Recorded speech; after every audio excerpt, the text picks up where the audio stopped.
तो ऐसे आपने लॉक करना है और इसको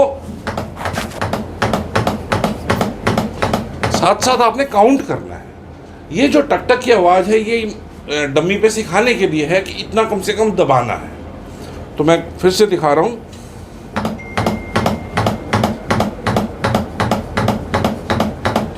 इससे सांस आना शुरू हो जाता है। हम लोगों की दो थॉट्स है। हमारे साथ डॉक्टर सेठी हैं जो आज आपको बताएंगे कि सीपीआर कैसे दे सकते हैं और कितना जरूरी है ऐसी सिचुएशन में सीपीआर देना जहां पर आप किसी की जान बचा सकते हैं। सर कुछ बताएं सीपीआर के बारे में, और अगर डेमो करके दिखाएंगे तो वो भी ज्यादा बेहतर रहेगा। धन्यवाद आप सबका जो आप यहाँ पर आए, और ये बहुत महत्वपूर्ण विषय है जिसके बारे में हम जानकारी देना चाहते हैं कि सब चीज़ें रिप्लेसेबल है, बट आदमी के जीवन जो है वो एक ऐसा दान है जो हम दे सकते हैं, और मैं ही नहीं हर देशवासी दे सकता है। किसी भी आकस्मिक स्थिति में आपको ऐसे करना आना चाहिए। अब हम बात करते हैं सीपीआर, आजकल इसको सीपीसीआर कहते हैं, और हम लोग सीपीसीआर का मतलब होता है कार्डियोपल्मोनरी रिससिटेशन। बट हमें ये ध्यान रखना होता है कि सिर्फ हमें हार्ट और लंग्स नहीं देखनी है, बीपी नहीं देखना है, और इस सीपीआर के बाद अगर मरीज बचे तो वो कोमा में ना जाए, वो सबसे ज़्यादा इंपॉर्टेंट है। तो सीपीआर होता है सेरिब्रल रिससिटेशन ऑल्सो, मतलब ब्रेन को हाइपोक्सिया ना हो। उसके लिए हमें जो काम करना है, काम सभी करते हैं, बट क्वालिटी बहुत ज़्यादा ज़रूरी है। क्वालिटी सीपीआर सिखाना एक हमारा कर्तव्य है, और एक हमारी आईएसएस सोसाइटी है जो इसको सिखाती है। करनाल में हम लोग इसके सर्टिफाइड ट्रेनर हैं। जो हम किसी को भी सीखना है, हम आपके माध्यम से ये अनुरोध करेंगे, जिसने भी सीखना है, स्कूल, कॉलेज, पुलिस, एडमिनिस्ट्रेशन, हर एक को आना चाहिए। किसी भी आप टाइम लेकर आ सकते हैं, सीख सकते हैं। अब मैं बताता हूँ कि कहीं पे भी सीपीआर करना है, सबसे पहली चीज़ जो है सीन सेफ्टी है।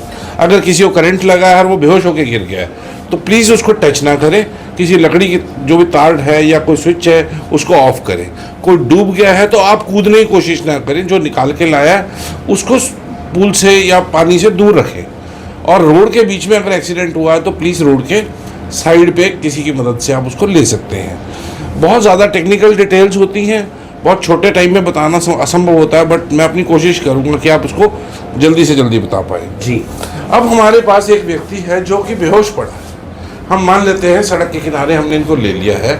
सबसे पहले आपका काम है कि उसको ऐसे कंधे से दबाएं और पूछे, हाँ जी भैया, हाँ जी। आपने 3 बार आवाज़ दी और कहीं से कोई इसका जवाब नहीं आया। तो उसके बाद आपने क्या करना है कि देखना है कि पुरुष या महिला जो है जीवित है कि नहीं। तो आपने हमारे सांस की ये जो रास्ता है, इसके साथ से कैरोटिड पल्स होती है, आप उसको फील करके देखें, या आप ग्रॉसली अगर उसको नहीं भी फील कर पा रहे हैं तो देखिए मरीज सांस ले रहा है कि नहीं ले रहा। कई बार चोट लगने के बाद आदमी के सिर में चोट है, वो सांस भी ले रहा होगा, नब्ज भी चल रही होगी, तो उसको आप टेढ़ा करके लिटा दें ताकि उसकी उल्टी या खून जो है सांस के रास्ते में ना जाए। अब आपने देख लिया कि मरीज ना तो सांस ले रहा है और ना ही सांस लेने के लिए आप नाक के आगे उंगली रख के देख सकते हैं गर्म हवा आ रही है कि नहीं आ रही, या पेट हिल रहा है कि नहीं। अब आपने देखा कि पल्स नहीं है, इसका मतलब मरीज सीरियस है।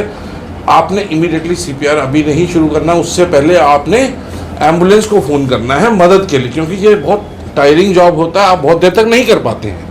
कोई कितना भी पहलवान रहेगा ज़्यादा जल्दी नहीं कर पाएगा ज़्यादा देर तक। तो उसके लिए आपने एम्बुलेंस पे कॉल करनी है।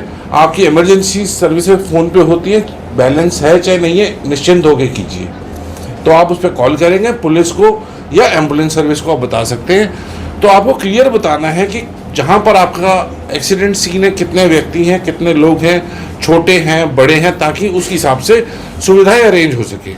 अब इस समय को आपने ज़्यादा टाइम नहीं वेस्ट करना, क्योंकि हमारा जो ब्रेन है, जो हार्ट है, उसके लिए टाइम बहुत ज़्यादा इम्पोर्टेंट है। आपने सारा समय जो लिया है, आधे मिनट से ज़्यादा, 1 मिनट से ज़्यादा समय नहीं लेना है इन सब कार्रवाई में। उसके बाद आप तुरंत कार्रवाई पर शुरू हो जाएं। तो कोई भी व्यक्ति लेटा है तो आप अगर देखेंगे अपने पेट पे भी देखेंगे तो नीचे हड्डी शुरू होती है, यहाँ से, यहाँ का वो हिस्सा है। मैं रिक्वेस्ट करूँ यहाँ फोकस करें। मान लीजिए ये यहाँ से हड्डी शुरू हो रही है, तो आदमी के जो है मॉडरेट बिल्ट आदमी 3 उंगली ऊपर, ठीक है, ना लेफ्ट को ना राइट को। हमने हार्ट को दबाना है बीचों बीच जो हमारे हड्डी है बीच में, और इतना दबाना है कि वो अगली हड्डी और पीछे जो हमारी रीढ़ की हड्डी के बीच में वो कंप्रेस हो। तो इसको 5 से 6 सेंटीमीटर दबाना है। उसका जो क्वालिटी सीपीआर है, अगर 80% से ऊपर है तो बचने की उम्मीद ज़्यादा हो जाती है पेशेंट की। तो यानी कि वो सही तरीके से कर रहा है। यस, जो भी चीज़ होती है हम क्वालिटी पे करते हैं। तो हमारा पर्पस सिखाने का होता है। कल एक जो वीडियो देखी थी उसमें एक व्यक्ति ने कोशिश करी करने की, बट वो मेथड ठीक नहीं था। हमारे सिस्टर थे जहाँ पर अंकिता जी, इन्होंने जो क्वालिटी सीपीआर दिया वो दैट इज मोर इम्पोर्टेंट। तो क्वालिटी पे एम्फेसाइज करना है, क्योंकि जीवन जो बचे वो फल पूर्ण वाला हो, मतलब कोमा में पेशेंट ना पहुंचे। तो जैसे ही आपने देखा तो आपने अपने को उस लेवल पे रखना है और बाजू और कंधे सीधे रहने चाहिए।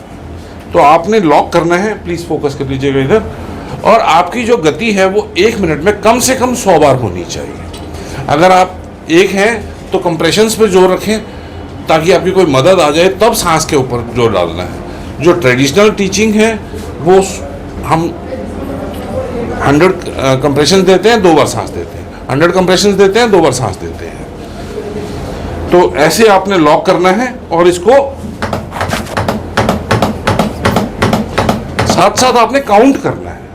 ये जो टक टक की आवाज़ है ये डमी पे सिखाने के लिए है कि इतना कम से कम दबाना है। तो मैं फिर से दिखा रहा हूं।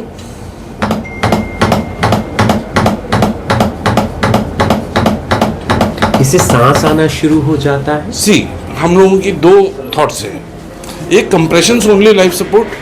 कंप्रेशंस ओनली लाइफ सपोर्ट का मतलब है कि आप अस्पताल से बाहर हैं, तो अगर आप ये भी करेंगे ऐसे तो कुछ ऑक्सीजन शरीर में पहुंच जाएगी, जिससे कि मरीज जिंदा रहने के चांसेस बढ़ते हैं, क्योंकि सभी लोग ट्रेन नहीं होते। तो हमारा पर्पस है कि सभी ट्रेन होंगे तो काम सांस का वाला दूसरा आदमी संभाल सकता है। बट अगर अकेला आदमी है तो इस काम को करने में वो अकेला यही करे जब तक मदद ना आ जाए। जैसी एम्बुलेंस आएगी उसके बाद दूसरे गैजेट्स यूज हो सकते हैं। तो ये पूरा एक प्रोसेस रहता है सीपीआर का, और डॉक्टर सेठी और उनकी पूरी टीम ने हमें इस डमी के जरिए बताने का प्रयास किया कि किस तरीके से सीपीआर दिया जाता है। एक कोशिश करें कि सब मिलकर इस तरीके के कैंप लगाएं, प्रशासन से बात करके या हमारे सीएमओ साहब से बात करके, ताकि जो सर्टिफाइड ट्रेनर हैं जैसे कि आप हैं या आपकी जो पूरी टीम है वो सिखा सके। हम लोग अब तक 2-3 कॉलेजेस में, राहगिरी में ये प्रोग्राम कर चुके हैं, जिमखाना क्लब में कर चुके हैं, कई जगहों पर हम लोग ये कैंप कर चुके हैं। घरौंडा के पास एक लड़कियों का कॉलेज है, वहाँ पे भी कर चुके हैं। तो ये मुहिम हमारी चलती रहती है। पिछली बार हमने तकरीबन 2 लाख आदमी ट्रेन किए थे ऑल ओवर इंडिया। हर महीने हमारा टारगेट रहता है कि हम कुछ बंदों को ट्रेन करें।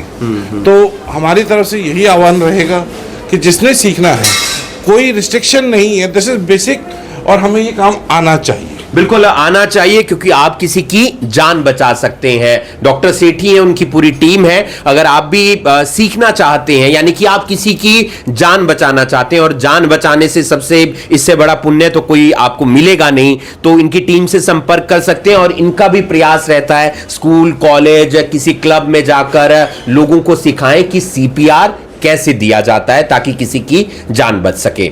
आप देख रहे हैं अभी ब्रेकिंग में हूं आपके साथ हिमांशु नारंग। धन्यवाद।